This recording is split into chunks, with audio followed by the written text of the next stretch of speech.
Welcome back to another episode of ROC Boys Football. We're working through our 2022 NFL draft prospects, and we're at one of the deeper and more talented positions of this 2022 class, the cornerbacks. I think there's legitimately a shot that all these six prospects we've laid out that we're going to be talking about today can go in the first round, and maybe one or two more guys.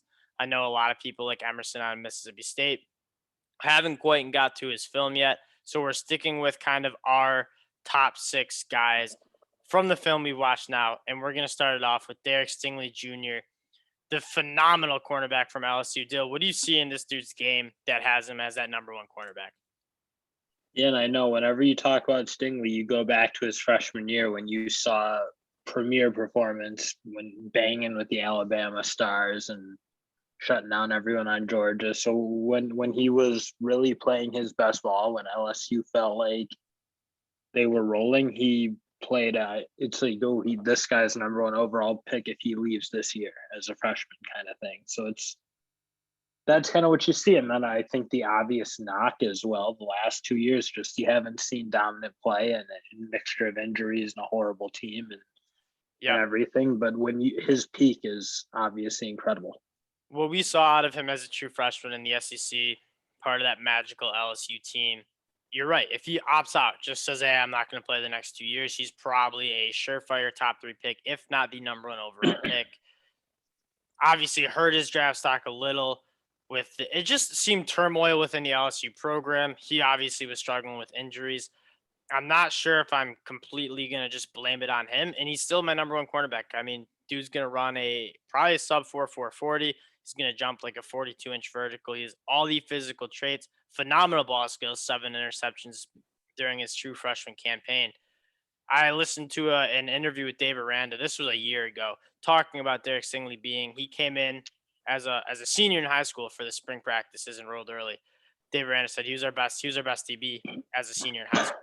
But this dude is extremely special. I think just kind of that fresh start, getting healthy. I think he's still a top 5 pick. He's top 5 in our big board. He's number one cornerback prospect. And that's what I think. Very, very hard to judge on these last 2 years that LSU was such a dumpster fire. You just can't forget what you saw out of him as a true freshman. Yeah, exactly. It was just extremely impressive and special, and probably the number one cornerback prospect we've seen if he just opts out and doesn't kind of hurt his stock the last 2 years.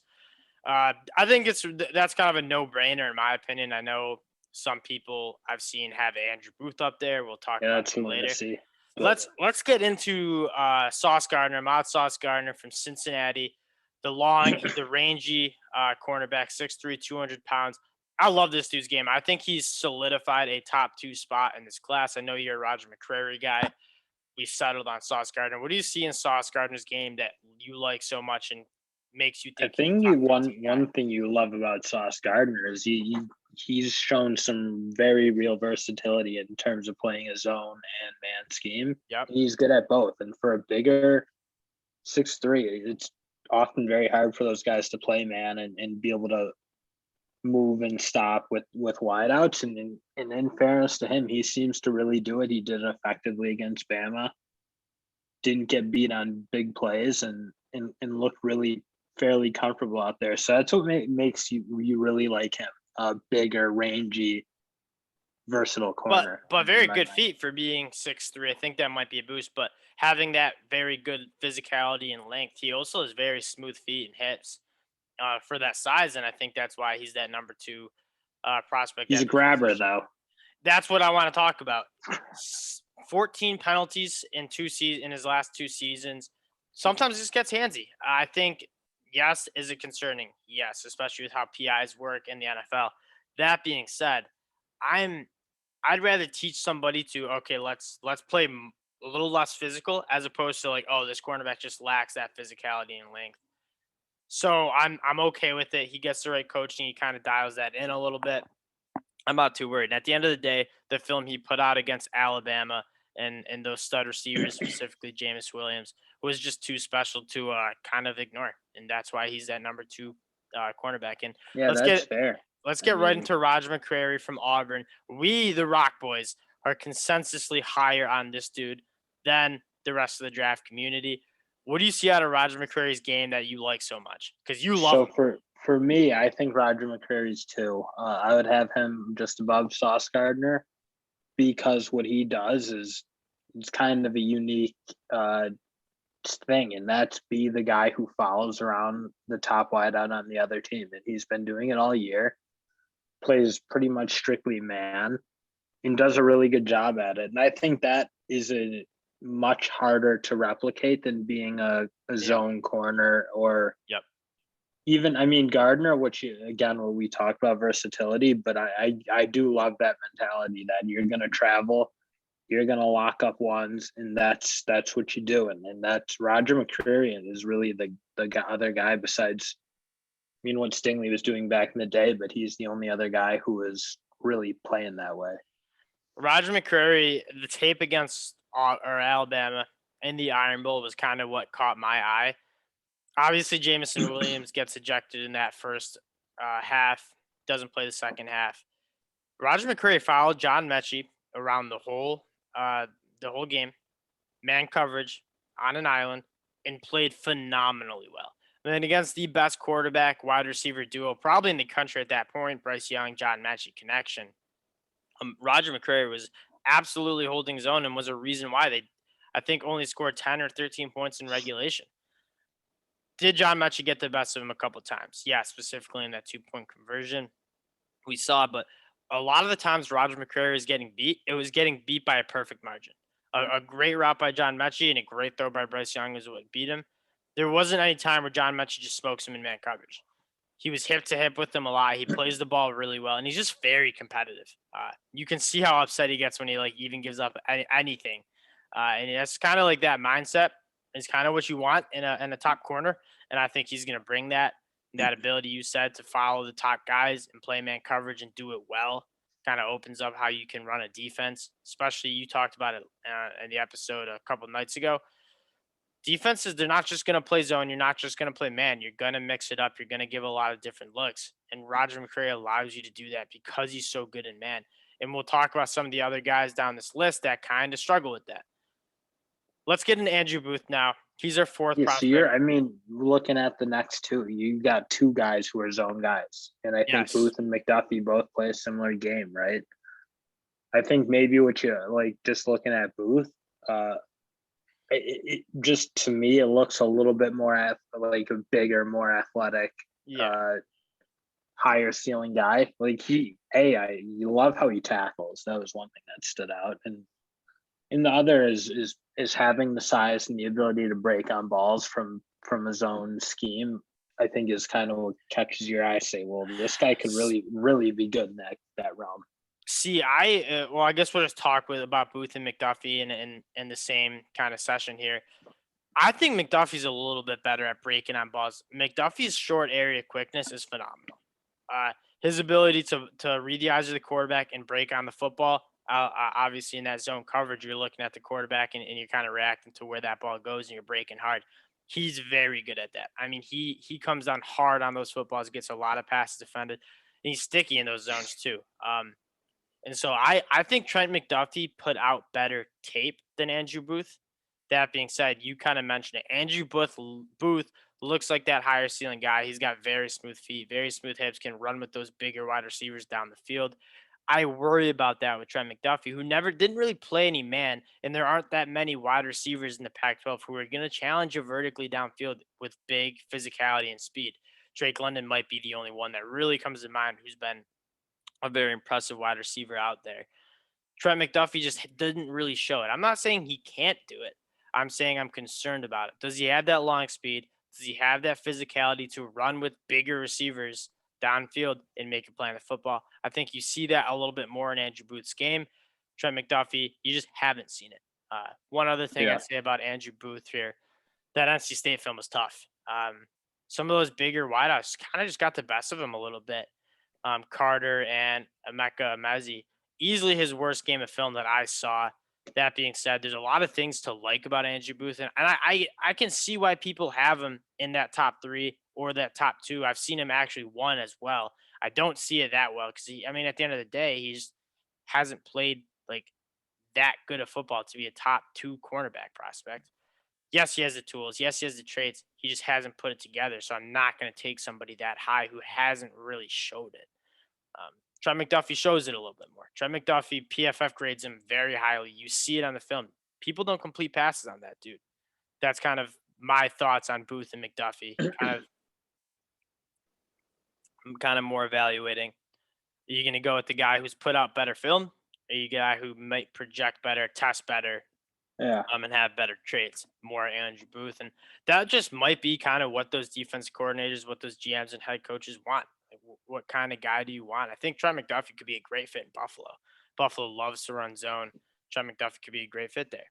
And maybe they take him over Andrew Booth, but then some other teams might take Andrew Booth over McDuffie. But I think those guys are really close. Yeah.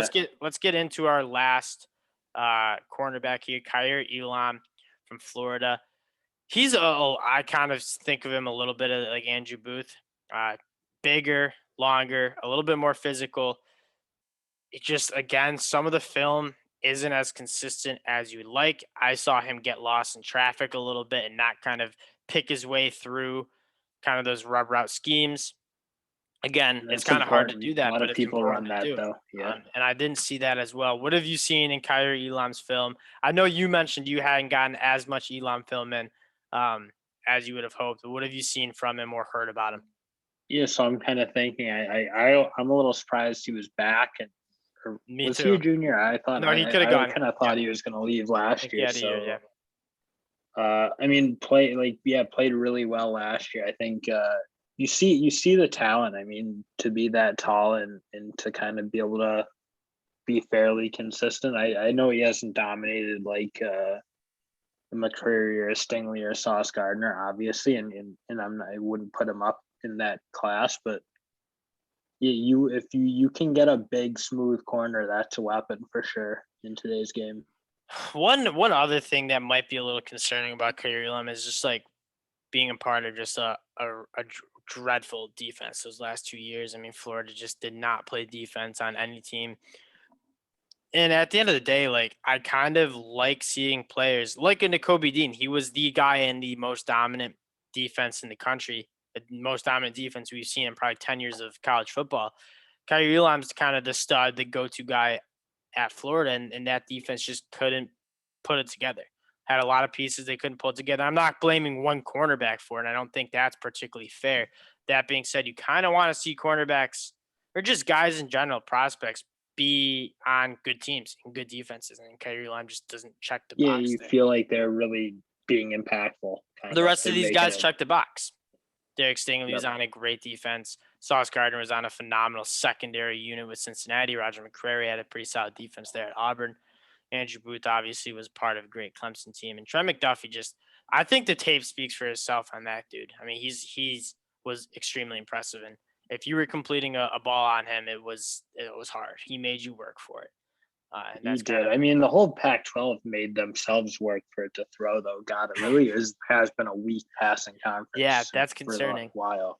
That is. I mean, concerning. Oregon used to always be able to chuck it around. Now they've been really kind of pathetic for the past few years, and yeah, it is kind of weird. That whole coast has moved to kind of run first, but and that's part of my concern with McDuffie. Like you just didn't see it. It's like I don't know. I don't think he was tested. It was like almost too easy in that conference. So That's true. And one of the few times a guy like Andrew Booth might have been tested with that NC State offense, which was one of the better chuck it around, yeah. passing attacks we've seen, surprisingly. Andrew Booth, he struggled a little bit. And then when you're looking at guys ahead of him, Sauce Gardner, Roger McCray, they both played Alabama, the best passing attack in the country, and they had good film against those guys. And so that's kind of the things that we look for to give nods at how are you performing against the top level dudes, the dudes you'll see in the NFL. And Sauce Gardner, Roger McCray, they check that box. And there's just some question marks about Andrew Booth, Trent McDuffie, and Kaiir Elam. I could certainly see all six of these guys going in the first round. All of them have very good traits and have been productive, good football players. Big group for the most part. Man, we're gonna our next tier of guys. Like, there's also some guys like an Emerson from Mississippi State who I've heard great things about. I haven't really gotten a ton of film on him, but I've heard really, really good things about him too. Kobe Bryant's another guy out of Cincinnati who's Yeah. kind of working his way up. So this cornerback class, it's really deep. It's really good and it's really deep. So if your team looking for a cornerback, um, this is kind of the wheelhouse to try to get some of your guys. Anything else you want to say on any of these prospects before we wrap it up here? No, I think that pretty much sums it up. I just agree with you. Good, deep. Yeah, and Yep. I think the thing I'd wrap up is Derek Stingley is easily cornerback one. That's probably what I feel most passionately about.